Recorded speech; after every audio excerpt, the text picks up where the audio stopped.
Hi everyone and welcome back to my channel. So I am using and testing and, spoiler alert, falling in love with the Thirsty palette from Jeffree Star today. This was a first impressions. I didn't even swatch these before today. So, I mean, obviously I love the entire Jeffree Star Cosmetics eyeshadow collection.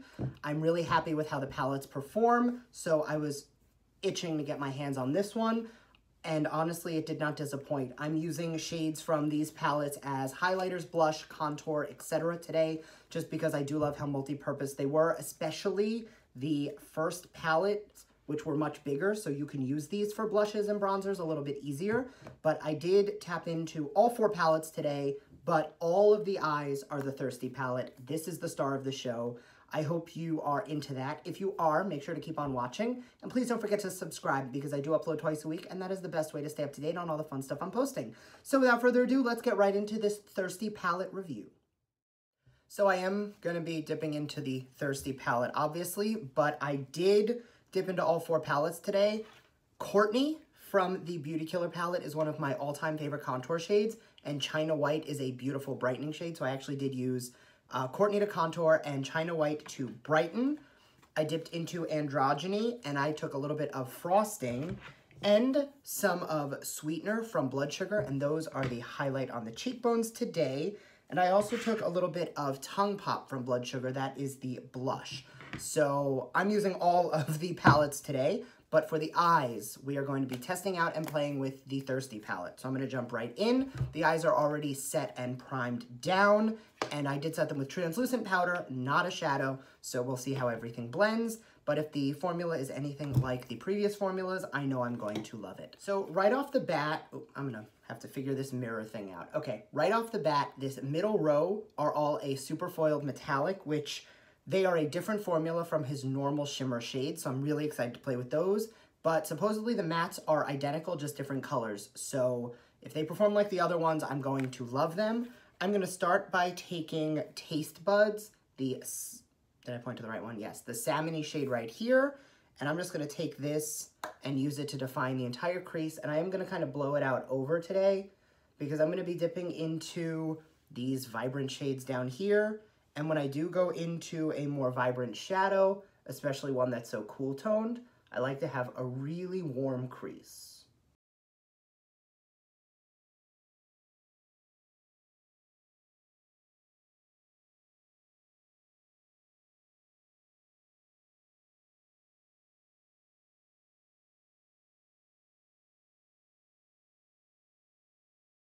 Now, something I am noticing is I think these are pressed a little harder than his typical shadows, because in any of the other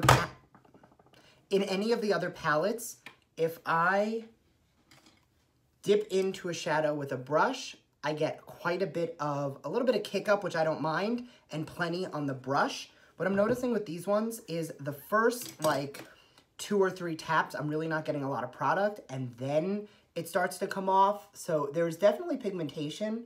And from the blend, I'm going to say that the formula is the same.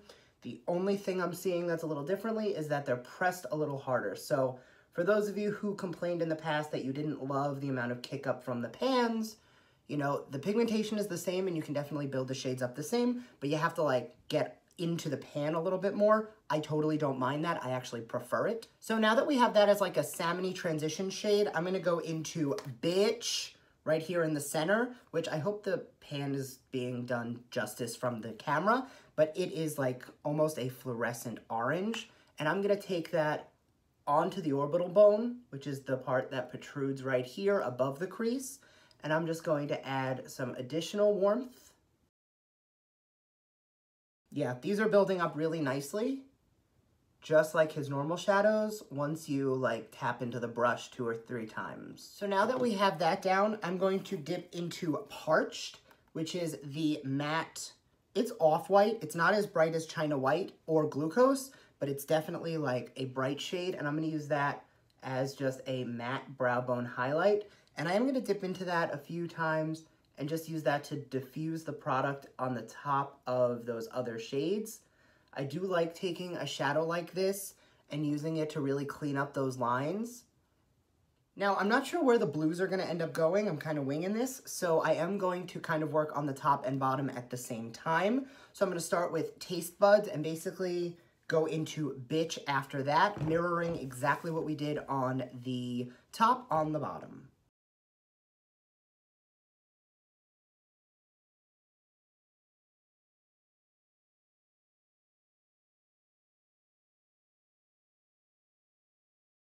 So whenever I go in with such a warm shade on the bottom, I think it makes me look sickly. So I'm gonna go into Drizzle down here, which is the deep, cool brown shade.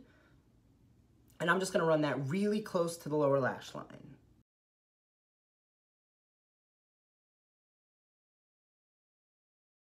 Then dipping back into Bitch right here, I'm just going to blend that out. All right, much better. So now that we have that definition, I'm going to go into that same Drizzle shade, and I'm gonna take it on a fluffy brush and just use it to define the very outer portion of the crease. And I'm taking that into the socket and under where those other shades went. I'm not putting it anywhere into that crease because we don't want to muddy up any of that warmth.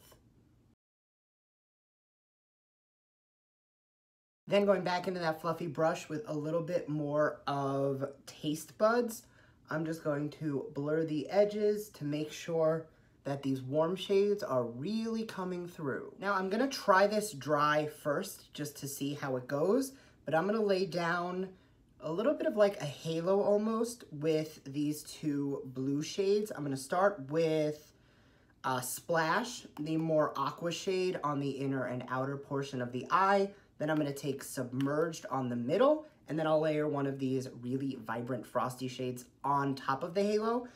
I'm gonna try it with a dry synthetic brush because this is really good for packing on matte shades. I may need to wet the shade depending on how the color deposits.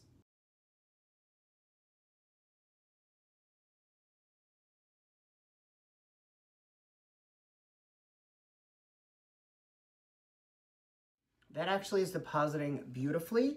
I am gonna go into a very small pencil brush with no product, and I'm just going to blur those edges. I don't want it to get muddy, and I don't want this blue really getting into the warm crease, but I do not want to have any real harsh lines. So just by blending that out, it's gonna look a little bit more seamless and a little bit more intentional. And now that we have that built up where we want it, I'm gonna go into Submerge, the neon blue, and I'm gonna I used my Velour color switch just to clean this off, and I'm gonna take a little bit of this blue and pop that right into the center. So this is not at all where I saw this look going today, but I'm really loving the pigmentation. So I'm just gonna go and do that exact step on this eye, and I'll be right back. So there is a little bit of fallout, but that's kind of to be expected when you go in with such a vibrant shade. So I'm just going to sweep some of that away. And then just to tie this all together, I'm going to take those same two colors and halo the waterline with them. So I'm gonna start with Splash on the outer portion of the waterline and then take Submerged into the center.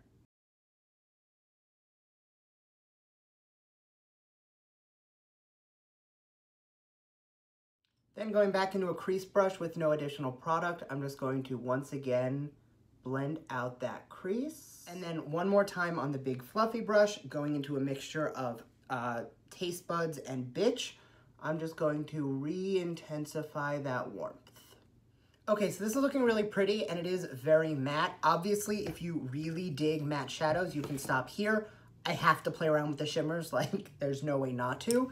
So what I'm gonna do is this shade right here, Divine, it looks silver in the pan, but it's actually like more of a soft, like blue tinted silver. So I am gonna take that and I'm gonna put that on the center of the lid.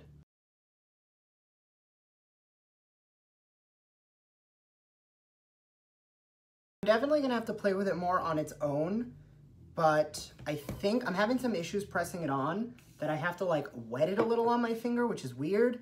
I think it just has to do with how much of the matte shade I packed underneath, that it's kind of messing with the formula a little, because normally I would have no issue getting really foiled pigmentation out of this, but it is giving me some trouble.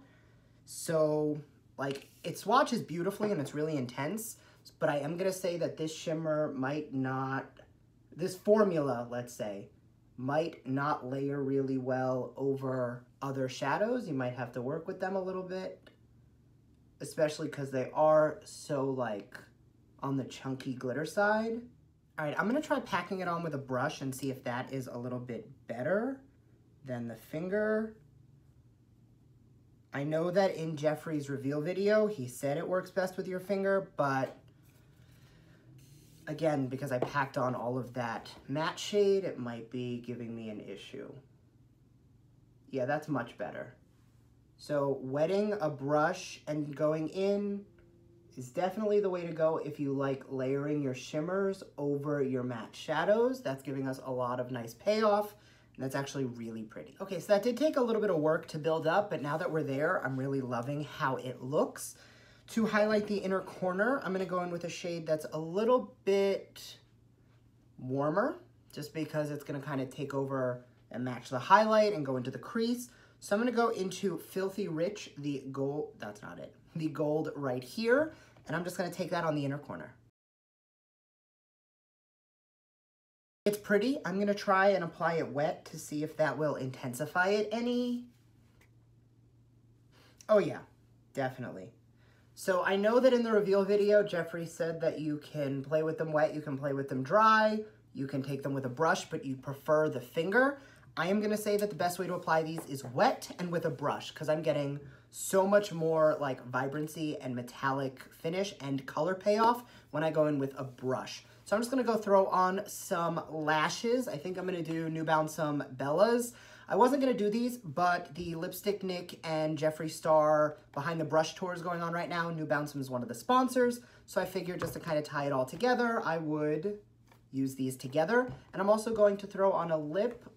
Judging from the eyes, it's probably going to be Mannequin from Jeffree Star, but I'll let you know when I put it on, take it off, put it on, take it off, and finally decide on one. Okay, so I did end up going in with Mannequin. I took a little bit of the Skinny Dip Lip Topper from Jouer on top, and I'm loving how this whole thing is coming out. The lashes are a little drag, but honestly, with a palette like this and a Jeffree Star palette, like, you really can't help but go in. The one thing I do want to try out is I'm going to take this shade right here, Snatched, and I'm going to see if I can amp up the highlight a little bit, because I love when a shimmer shade can really work well as a highlighter as well. And that's working beautifully. So I love how on the eyes you kind of get this like micro glitter effect, but on the skin when you blend it out, it really doesn't translate. So it's like just foiled and beautiful and shiny. So I'm in love. This might be my favorite palette of his to date. Like, I have all four. Beauty Killer, like, I used to go in on this. It is such a beautiful color story, but I found like I could not use this every single day because there weren't like enough neutrals for me to really get into it. Androgeny, I refer to this as the grungy rainbow palette because like you have your red, orange, green, blue, purple, neutrals, shiny, like this just has everything. When I was messing around with Pride looks, this was the first palette I picked up because I really wanted to go for like this grungy dark rainbow, and I ended up settling on the super vibrant rainbow anyway, but this was like my first like kickoff whenever I want to do something colorful. I was going to this because I like that like grungy deep rainbow as opposed to going in full vibrant.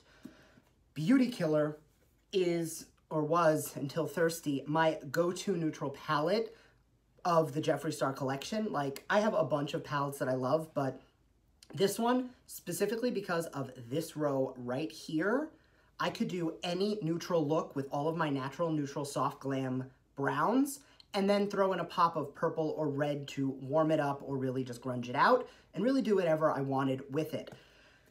I am very happy that he stuck to the blood sugar sized pans for this palette. I think more shades in a smaller pan size for me is better. You know, it takes so long to go through these palettes. Like, the imprint on most of these is still untouched, and I've gone in on these palettes. So 10 giant shades versus 15 smaller shades, I definitely prefer these smaller pans. That being said, I'm also really happy that you know, I loved Blood Sugar, and I thought the medicine case packaging, the more expensive packaging, the 18 shades was nice, but like there's a lot of shades in here that, you know, I don't really need duplicates of. Like these reds down here, they're all very different, but honestly, just based on intensity and mixing shades, you can kind of do similar things with a bunch of them.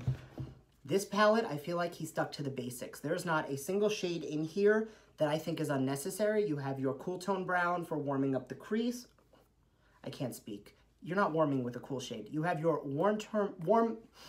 you have your cool tone brown for deepening up the crease. You have your deep shade for the outer V. You have a slew of neutrals with coral vibes, really to give you that warmth. You've got some pops of color, and you have your shimmers. There's really nothing in here I would change. I'm so happy he also went back to the thinner packaging.